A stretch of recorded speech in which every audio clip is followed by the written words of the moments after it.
समस्त भारत देश में महान राजनीतिक एवं समाज सुधारक व संविधान निर्माता डॉक्टर भीमराव अंबेडकर की 133वीं जयंती समारोह शहर फिरोजपुर झिरका के अंबेडकर भवन के प्रांगण में जोरदार तरीके से मनाई गई।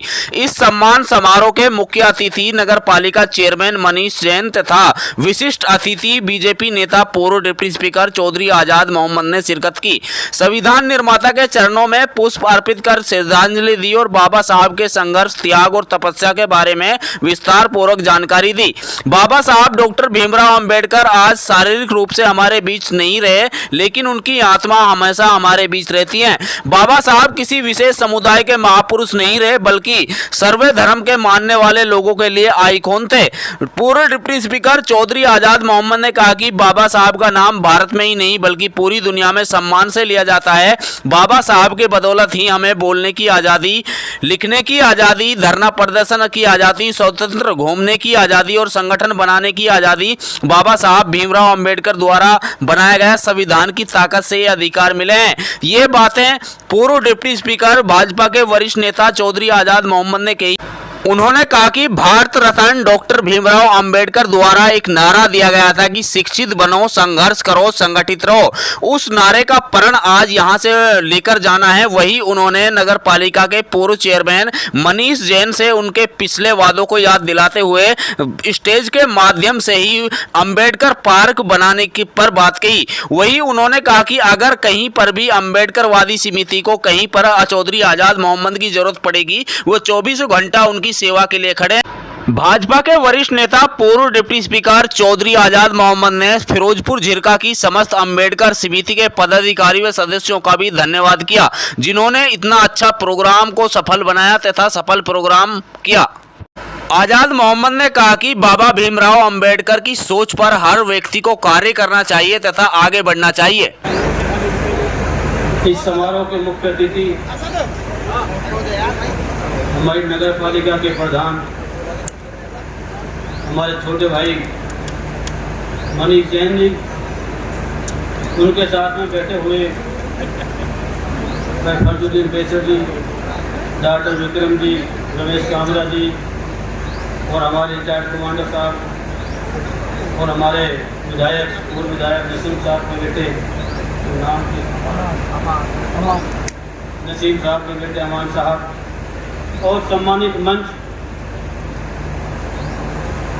डॉक्टर भीमराव अंबेडकर समिति के सभी पदाधिकारीगण, सभी सदस्यगण,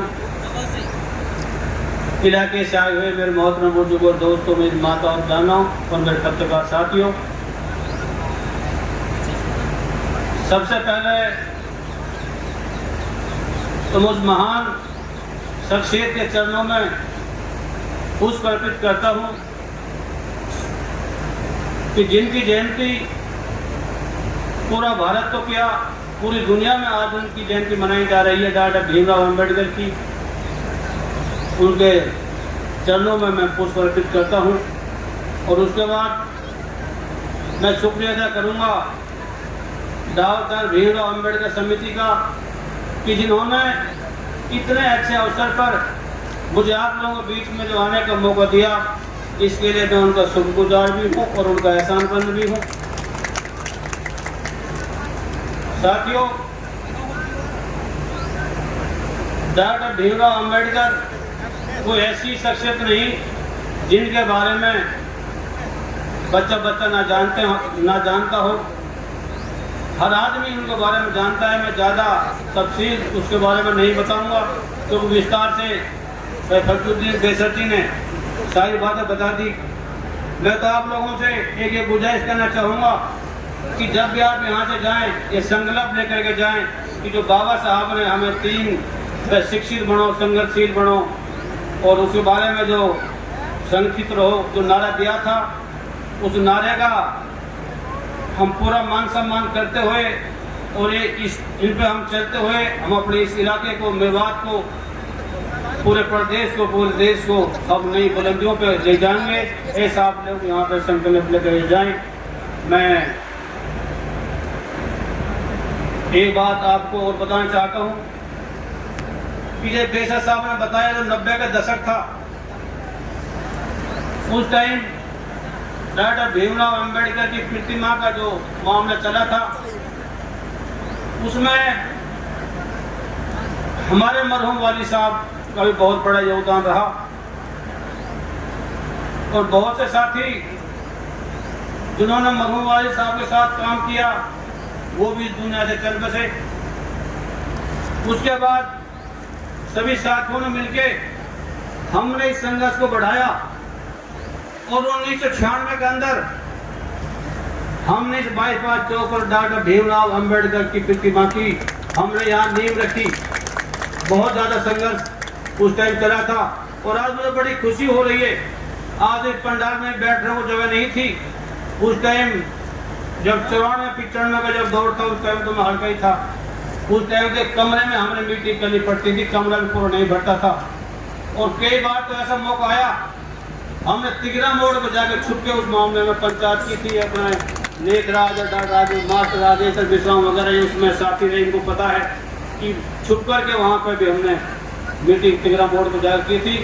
लेकिन आप लोगों की मेहनत से, आप लोगों के संघर्ष से और ऊपर वाले ने यह मंजूर किया। आज पूरा पंडाल डॉक्टर भीमराव अंबेडकर के नाम से यहाँ भर चुका। इससे बड़ी खुशी की बात मेरे लिए कोई नहीं हो सकती।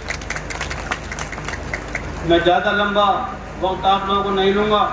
मैं एक बार फिर मंच पर विराजमान सभी नेताओं का, जिम्मेदार आदमी उनका, डॉक्टर भीमराव अंबेडकर जो समिति है इनका और सब इलाके से जो आए हुए हैं सबका मैं तहे दिल से मैं शुक्रिया अदा करूँगा।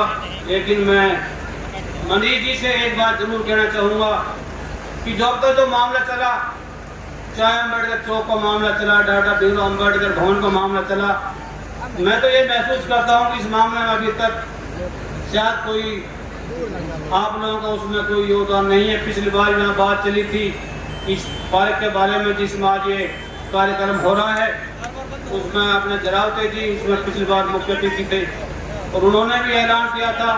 चलो उस टाइम तो हम दूसरी पार्टी में थे, आपकी सहयोगी पार्टी में, लेकिन आज हम सब मिलके एक ही पार्टी में हैं। उस टाइम साहब जिलाध्यक्ष पटेल साहब भी थे, आप भी थे, जरावते भी था।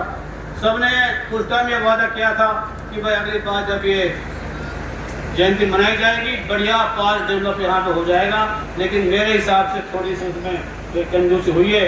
मैं आपसे भाई ये पूरी, क्योंकि आप तो हमारे अपने हमको बाहर के तो हो नहीं और आप हमसे छोटे भी हो, हम तो आपको आदेश भी दे सकते हैं। तो मैं आपसे बजा आदेश देने के मैं गुजारिश करता हूँ भाई जितनी जल्दी हो सके यह पार्क है अम्बेडकर नाम पर डेवलप करते रही।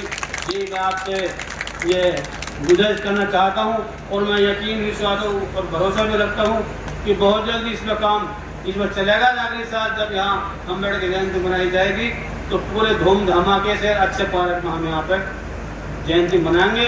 ऐसे मैं उम्मीद और कामना करता हूँ। मैं एक बार फिर आप सभी साथियों का और खास तौर से डॉक्टर भीमराव अंबेडकर समिति का मैं तहे दिल से शुक्रिया अदा करूँगा कि इतने अच्छे अवसर पर मुझे आपके सामने जो आने का मौका दिया है। उसके लिए मैं बार बार फिर अम्बेडकर समिति का मैं तहे दिल से शुक्रिया अदा करता हूँ और अम्बेडकर समिति को यकीनी विश्वास और भरोसा देता हूँ कि जहाँ भी आज़ाद मोहम्मद की जरूरत पड़ेगी आज़ाद मोहम्मद आपके साथ कंधे से कंधा मिलाकर चलेगा, किसी मामले में पीछे नहीं हटेगा।